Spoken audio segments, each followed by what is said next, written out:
that's a perfect example of their lack of understanding on our agricultural economy and how it works. Yeah, no idea. Yeah. I'm starting to get a name for myself for being able to get our caucus together and doing good debates. So they kind of been picking their battles with me. If they know that I'm going to get feisty on something, they start going, it's not worth the fight. Which is working in our advantage at this point.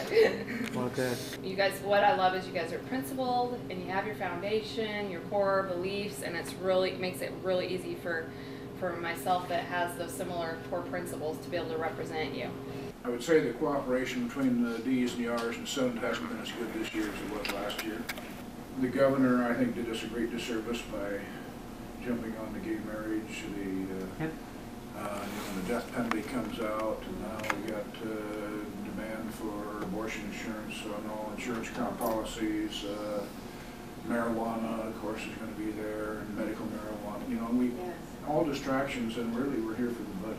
We had a meeting with, had a reception, I guess, with all the school directors and superintendents. And I got to speak first, and I said that you need to go tell the governor she's wrong, because she's putting education, care of the elderly, the disabled, public health and safety up for a tax vote, holding it hostage for a tax vote. I said that's exactly wrong.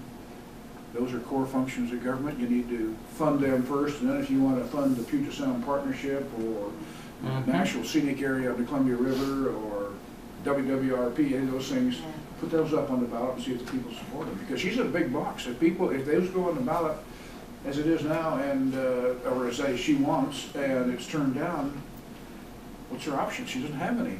You know, and I've said this over and over again to many crowds, but until it starts sinking in, somebody repeats it back to me. When I come to a crowd somewhere, I'll think my message still has to be repeated. But really, our life is not about just fulfilling any passion I have, no matter what it is. That's not what individual rights are. Individual rights are to protect our Constitution were, God-given. They don't require an exaction from my neighbor, and that's essential right there. But really, the idea that somehow that my individual rights are really somehow a license to go out and do whatever I want. That's just not what our forefathers foresaw. They foresaw nobility in society, a constant challenge for a higher calling, for a higher mode of existence, a higher ethic, so to speak, where communities be built up through truly caring for one another. We did set some priorities. Education being first. The McCleary decision came out right about that time. We have to fund education. So that's been a priority, fund education first. Make that check the first one that we write. Take care of our public safety needs. Some of the governor's budgets, we're going to be releasing people out into the communities that we really don't want to be there, want to have there. We're not going to have the number of people out there to help keep track of them. So public safety. And then taking care of the vulnerable. That has to be a priority. Not just like Bill was saying, take care of all our wants. Take care of the people that really have needs. That's what government should be about. And part of what I've been doing, the majority of what I've been doing this year is looking to see if we can agree on a jobs package that will meet the priorities that our caucus have.